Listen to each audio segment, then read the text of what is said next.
मोदी की 8 आइडिया बदल गया इंडिया। प्रधानमंत्री ने ऐसा कौन सा मंत्र इस्तेमाल किया कि देश और विदेश भारत एक मजबूत राष्ट्र के रूप में खड़ा हुआ है। मोदी ने अपने आइडिया का इस्तेमाल कैसे किया, आज इसी को समझाएंगे। Prime minister Shri Narendra Damodar Das Modi.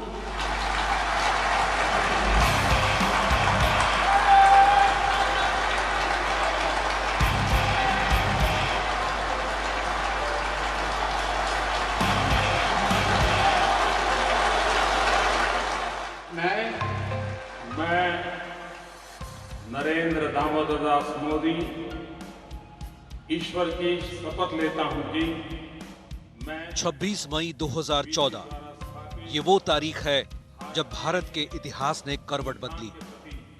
आजादी के बाद पहली बार देश में किसी गैर कांग्रेसी दल को पूर्ण बहुमत मिला। जबरदस्त लोकप्रियता की लहर पर सवार होकर नरेंद्र मोदी देश के प्रधानमंत्री बने। सरकार के कामकाज का तुलनात्मक अध्ययन करें तो 2004 से 2014 तक 10 सालों में यूपीए सरकार ने विकास योजनाओं पर करीब 49 लाख करोड़ रुपए खर्च किए, जबकि 2014 से अब तक 8 सालों में मोदी सरकार ने विकास योजनाओं पर 91 लाख करोड़ रुपए खर्च कर दिए।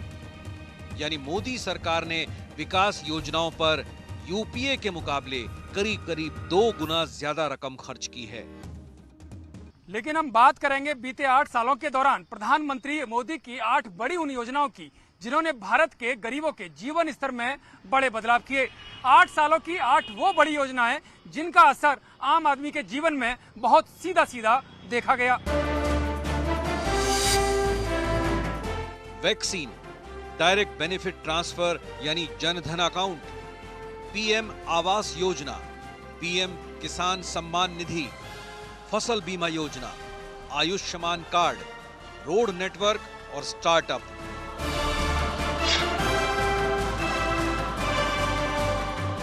प्रधानमंत्री नरेंद्र मोदी ने जब देश की कमान संभाली तो योजनाओं को लागू करने के साथ ही स्वच्छता अभियान से लेकर स्वदेशी तक लोगों की आदतों को बदलने का प्रयास किया गया, जिसको मोदी ने हमेशा सबसे बड़ा काम कहा। बीते 8 साल के दौरान देश में अनेक बड़े काम हुए। इनमें से अनेक अभियान ऐसे हैं जिनमें मूल में बिहेवियरल चेंज है। ये कठिन काम होता है और राजनेता तो कभी इसमें हाथ लगाने की हिम्मत ही नहीं करता है।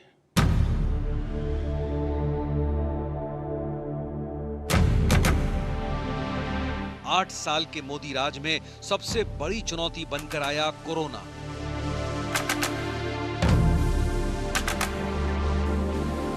साल 2020 में जब कोरोना आया तो पूरी दुनिया के लिए चुनौती था, लेकिन प्रधानमंत्री ने संकल्प लिया और वैज्ञानिकों को भी वैक्सीन बनाने के लिए प्रोत्साहित किया। कोरोना के संकट को लेकर पहले दुनिया भारत को कमजोर आंक रही थी। दुनिया की दूसरी सबसे बड़ी आबादी वाले देश को लेकर तमाम तरह के कयास लगाए गए, लोगों को डराने की कोशिश भी की गई। लेकिन मोदी की लीडरशिप में न सिर्फ भारत ने खुद के लिए वैक्सीन बनाई, बल्कि 90 देशों को करोड़ों डोज वैक्सीन भी सप्लाई की गई।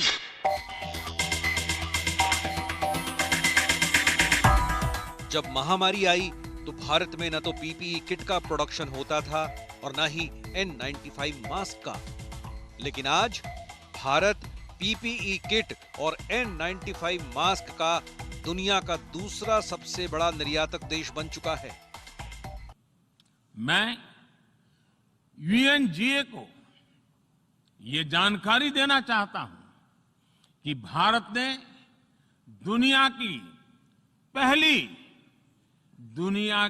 पहली DNA वैक्सीन विकसित कर ली है, जिसे 12 साल की आयु से ज्यादा के सभी लोगों को लगाया जा सकता है। साल 2014 में प्रधानमंत्री बनने के बाद से ही मोदी का पहला फोकस गरीब और गरीबों के लिए योजनाएं जारी करने पर रहा। सरकार के राजकोष से निकला एक भी पैसा बिचौलियों की जेब में न पहुंचे, इसके लिए अब तक 44 करोड़ 23 लाख जनधन अकाउंट खोले जा चुके हैं।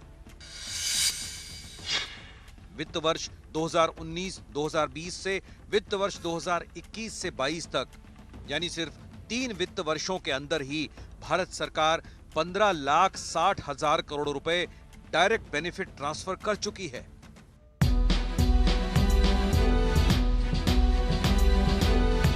मोदी सरकार ने लाभार्थियों का एक बड़ा वर्ग तैयार करने में कामयाबी हासिल की है, जिसका फायदा बीजेपी को वोट बैंक के रूप में चुनाव में भी मिला है।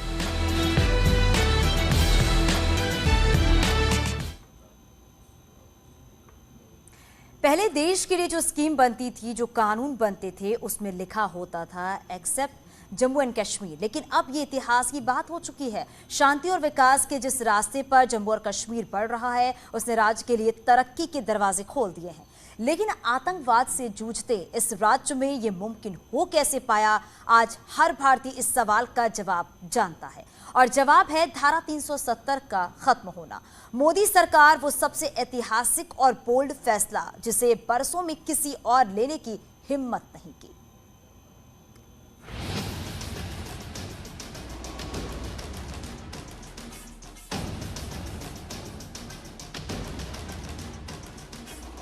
एक देश, एक विधान, एक प्रधान।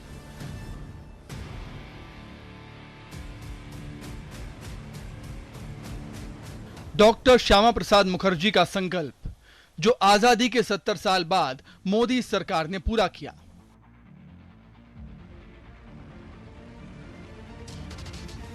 आतंकवाद के दंश से कराहता धरती का स्वर्ग अब देश के बाकी हिस्सों के साथ विकास की राह पर आगे बढ़ रहा है। सियासी नफा नुकसान का डर कहिए या फिर चुनौतियों से लड़ने की क्षमता की कमी कहिए, ये स्वर्ग भारत का हिस्सा तो था, लेकिन कानून की किताब में एक अलग दर्जे के साथ एक ऐसा दर्जा जो एक देश, एक विधान, एक प्रधान की थ्योरी में कतई फिट नहीं बैठता था। दुनिया इसे धारा 370 के नाम से जानती थी। आतंकवाद का लंबा इतिहास और कश्मीरी पंडितों के पलायन का कलंक, धरती के स्वर्ग पर ऐसे दाग जिन्हें मिटाने का सामर्थ्य किसी सरकार ने नहीं दिखाया। लेकिन 2014 में जब नरेंद्र मोदी की सरकार आई तो कश्मीर में बदलाव की उम्मीद जागी। 5 अगस्त 2019 को संसद ने जम्मू कश्मीर को धारा 370 और 35A के तहत मिले विशेष दर्जों को हटाने की मंजूरी दी। गृह मंत्री अमित शाह ने इसे ऐतिहासिक भूल को ठीक करने वाला ऐतिहासिक कदम बताया था। 370 के मुताबिक केंद्र सरकार को जम्मू कश्मीर में रक्षा, विदेश और संचार के कानून बनाने का अधिकार तो था, लेकिन अन्य विषयों से संबंधित कानून लागू कराने के लिए केंद्र को राज्य सरकार की मंजूरी लेनी पड़ती थी। भारत की संसद जम्मू कश्मीर के संबंध में सीमित क्षेत्र में ही कानून बना सकती थी। जम्मू कश्मीर पर भारतीय संविधान की अधिकतर धाराएं लागू नहीं होती थीं। भारत के दूसरे राज्यों के लोग यहां जमीन नहीं खरीद सकते थे। वित्तीय आपातकाल का प्रावधान भी जम्मू कश्मीर में लागू नहीं होता था। लेकिन 370 खत्म होने के बाद जम्मू कश्मीर में भी देश के दूसरे राज्यों की तरह संविधान की हर धारा लागू है। कोई कल्पना नहीं कर सकता कि संसद इतनी बड़ी संख्या में कानून बनाए और वो कानून देश के एक हिस्से में लागू ही ना हो।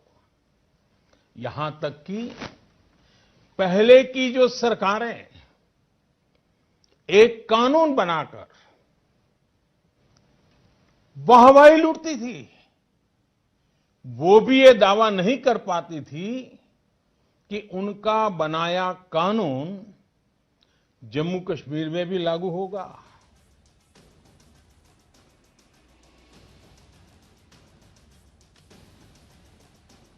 दशकों के फासले को कम करते हुए नरेंद्र मोदी सरकार ने विकास की दौड़ में पीछे छूट रहे जम्मू कश्मीर और लद्दाख से 370 खत्म कर 70 साल की टीस खत्म की। केंद्र के 170 कानून जो पहले इस क्षेत्र में लागू नहीं थे, वो भी लागू हो गए।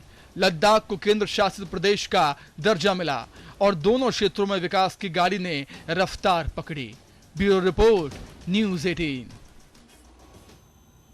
सीए और एनआरसी मोदी सरकार का ऐसा ऐतिहासिक कदम जिसकी चर्चा सिर्फ देश में ही नहीं बल्कि पूरी दुनिया में हुई, इसे मोदी सरकार का बोल्ड स्टेप बताया गया।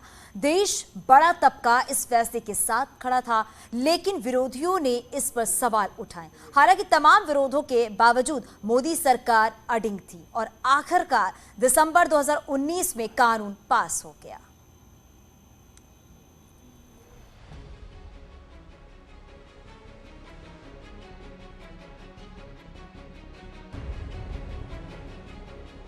आठ साल पहले नरेंद्र मोदी ने देश की सत्ता की बागडोर संभाली थी। अपने इस लंबे कार्यकाल में उन्होंने जता दिया राजनीतिक इच्छा शक्ति वाली सरकार अपने फैसलों से कैसे राजनीति की दशा दिशा बदल सकती है। मोदी सरकार में एक के बाद एक हुए ऐतिहासिक फैसलों से बदलाव आए और भारत की विकास यात्रा को नई गति मिली। मोदी सरकार के बड़े फैसलों में एक ऐतिहासिक फैसला था नागरिकता संशोधन कानून 2019। नरेंद्र मोदी के दूसरे कार्यकाल के दौरान दिसंबर 2019 में विरोधियों के ऐतराज के बावजूद संसद से सीएए पास हुआ था।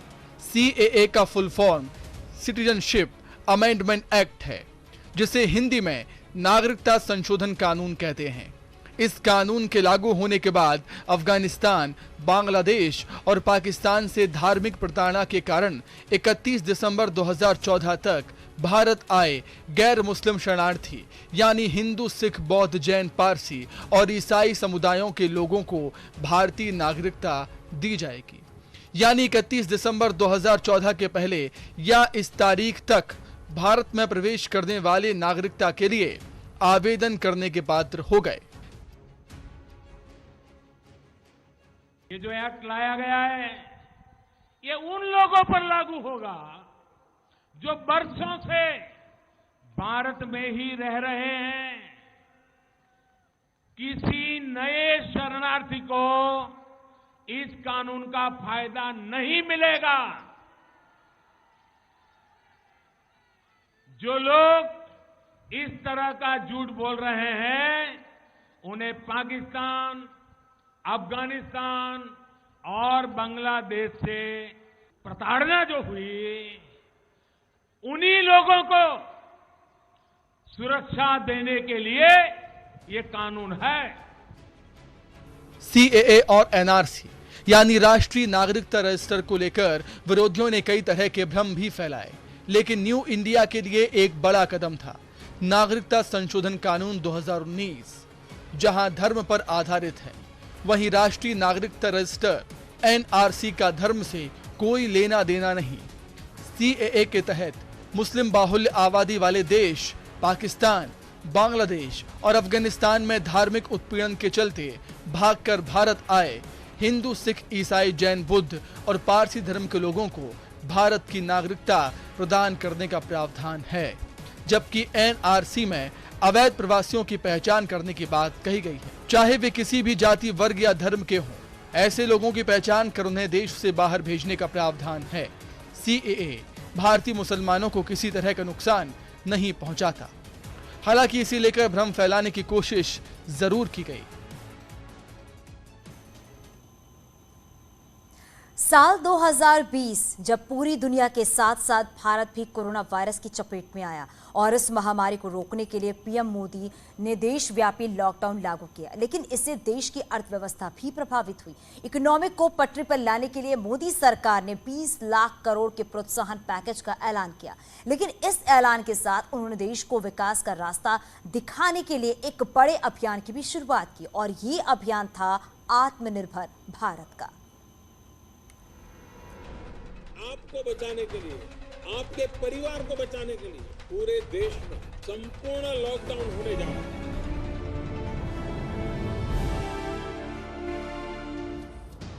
आजादी के दशकों बाद भी चुनौती देश को आत्मनिर्भर बनाने की। कोरोना काल में जब पूरी दुनिया खुद को बचाने के लिए जद्दोजहद कर रही थी, तब भारत को आत्मनिर्भरता की अहमियत समझ में आई। दरअसल कोरोना महामारी ने एक सीख भी दी। सीख ये कि अगर आत्मनिर्भर ना बने तो ऐसी वैश्विक चुनौतियों का सामना नहीं कर पाएंगे। 2020 में जब देश में लॉकडाउन लगा तो इकोनॉमी पर उसका काफी बुरा असर पड़ा। उन मुश्किल हालातों में सरकार को न सिर्फ इस बीमारी का इलाज ढूंढना था, बल्कि मोदी सरकार के सामने इकोनॉमी को पटरी पर लाने और गरीबों की जिंदगी को संभालने की भी चुनौती थी। वो दौर था जब प्रधानमंत्री नरेंद्र मोदी ने सबसे बड़ा फैसला किया। ये फैसला था आत्मनिर्भर भारत अभियान शुरू करने का, लोकल फॉर वोकल होने का। 20 लाख करोड़ के प्रोत्साहन पैकेज के साथ पीएम मोदी ने आत्मनिर्भर भारत अभियान का आगाज किया। जीडीपी के 10% के बराबर पैकेज के साथ देश को आत्मनिर्भर बनाने की शुरुआत हुई।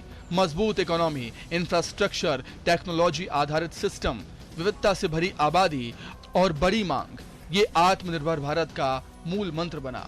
आज इस अभियान का असर हर क्षेत्र में दिख रहा है। स्टार्टअप के मामले में भारत दुनिया के बाकी देशों से कहीं आगे निकल चुका है। तमाम वैश्विक चुनौतियों के बावजूद इंडिया की विकास दर पूरी अमेरिका और चीन जैसे देशों से भी कहीं ज्यादा है। खास बात यह है कि आत्मनिर्भर भारत अभियान स्वकेंद्रित नहीं, बल्कि पूरी दुनिया में समृद्धि और शांति के लक्ष्य के साथ आगे बढ़ रहा है।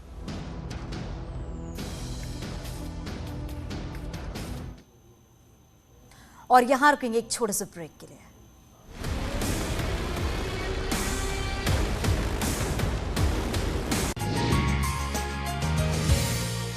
नमस्कार, मैं हूं आलोक शुक्ला। आरोग्य रक्षक सम्मान में आज हमारे साथ हैं डॉक्टर राजेंद्र चौधरी। आपका हमारे कार्यक्रम में बहुत बहुत स्वागत है डॉक्टर राजेंद्र चौधरी जी। नमस्कार डॉक्टर राजेंद्र, डायबिटीज के बढ़ते मामलों के पीछे क्या कारण है? ज्यादा वेट होना, लैक ऑफ एक्सरसाइज होना, खान पान का सही से ना होना, दिनचर्या को सही रूप में न ले आना, ये इसके कारण हैं। डॉक्टर राजेंद्र, HbA1c क्या है और यह किस तरह से डायबिटीज से जुड़ा हुआ है? यह एक तरह का जो है मार्कर है डायबिटीज का। ये बहुत इम्पोर्टेंट मार्कर है। इसको जो है जरूर कराना चाहिए शुगर वाले रोगी को, क्योंकि ये 3 महीने का रिकॉर्ड बताता है कि 3 महीने से आपका शुगर कंट्रोल है कि नहीं। नॉर्मल HbA1c 6.5 to 7 होता है। अगर किसी का 6.5 से ऊपर जाता है तो वो डायबिटीज रेंज में आ जाता है।